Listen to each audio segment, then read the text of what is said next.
So the author I chose for my author spotlight assignment was Jack Kerouac, who lived from 1922 to 1969 before dying suddenly to a hemorrhage caused by heavy drinking throughout pretty much his entire life. He was an influential American writer, and he was one of the main pioneers of the Beat generation, and he's known mainly for his novel On the Road. So his background, his parents were French. His full name is Jean-Louis Lebris de Kerouac, commonly known, though, here in the United States of America as Jack Kerouac, and he was born on March 12th, 1922.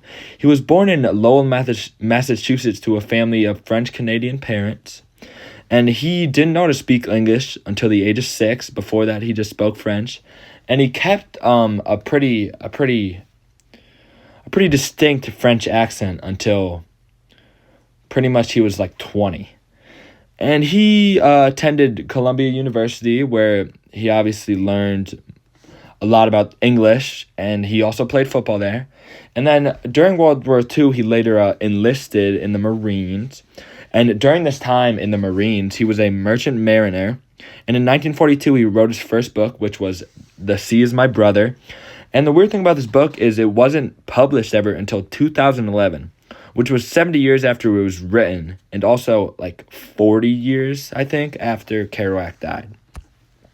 And his most famous literary work is On the Road, which it tells a story about Kerouac as like he goes on a cross-country road trip with a just group of his friends, and they get into all types of shenanigans. And the story was unique at the time because it described a life that not many people were familiar with. This kind of nonconformist life defined by poetry, jazz music, and psychedelic drugs.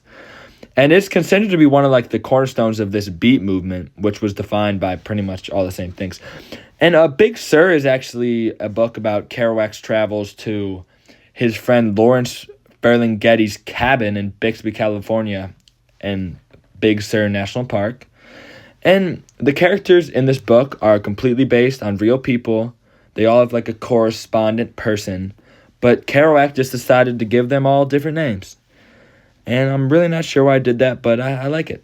And it also inadvertently kind of shows how he's been deteriorating through the late 50s.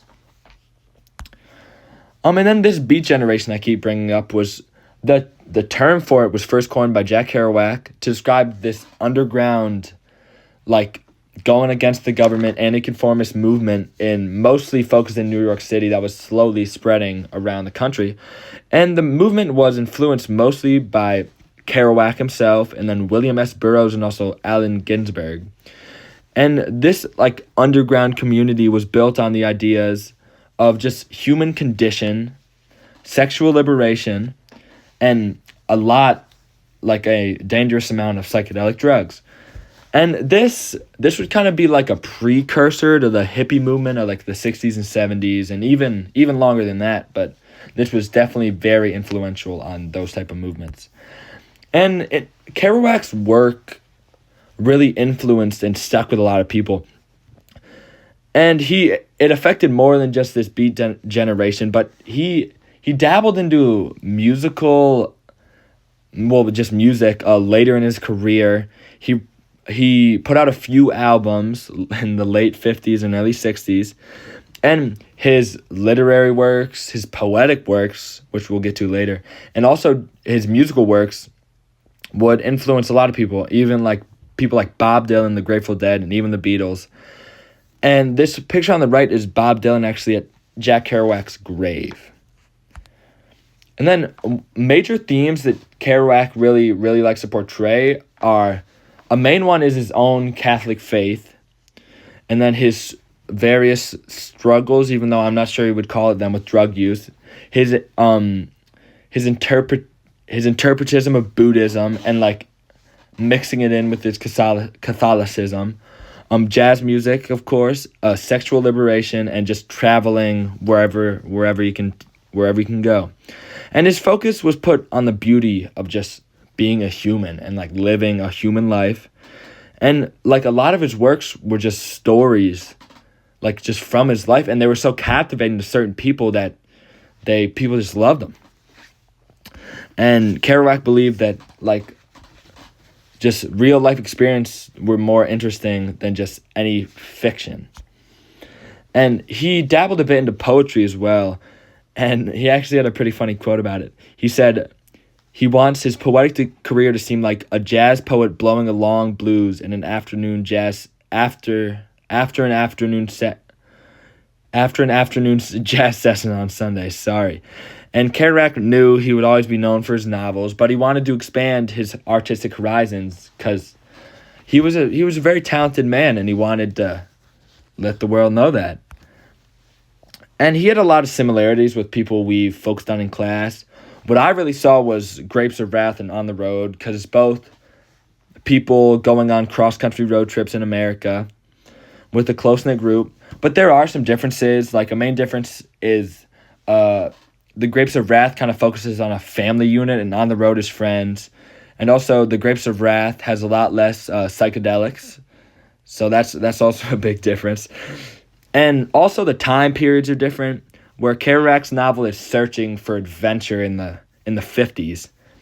The Grapes of Wrath is like needing a job and having to leave your home because banks are taking them over. And they're thematically different, but they're conceptually pretty similar. And then he also had similar ideas to transcendentalism, which we covered pretty recently, because he focused on like beauty and human experience, which is pretty much the main factor of transcendentalism. And this theme was found so common in many like transcendentalist works like Emerson and Thoreau, who we went over many, many times. And Kerouac actually said that he was inspired by these transcendentalists while he was writing while he was thinking of some of his works. And a quote I found that I really enjoyed was in On the Road. He says he kind of sees his life as a journey, and there is nothing behind me, everything ahead of me, as is ever, so on the road. And this kind of means to me that like what's behind you is always going to be behind you, but you can't control that, and you just got to keep moving. And he had a pretty distinct view on life, because he didn't really view it as like a trial and like something you had to do. He viewed it as something you got to do and experience, and just pretty much used it to the fullest, which again dates back to transcendentalism. And this quote's pretty timeless and just can be used to learn pretty similar things to what it was used to learn back then. And then the contemporary author I found most similar to Kerouac was Hanya Yanagihara, who was also an author that really portrayed her travels, and like just like Kerouac did and On the Road and Big Sur.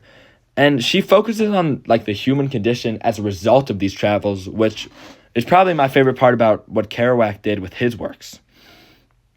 And I kind of struggled finding an author similar to Kerouac in like a more modern like era, because he's like a slice of life from like a time period that's just drastically different than right now is.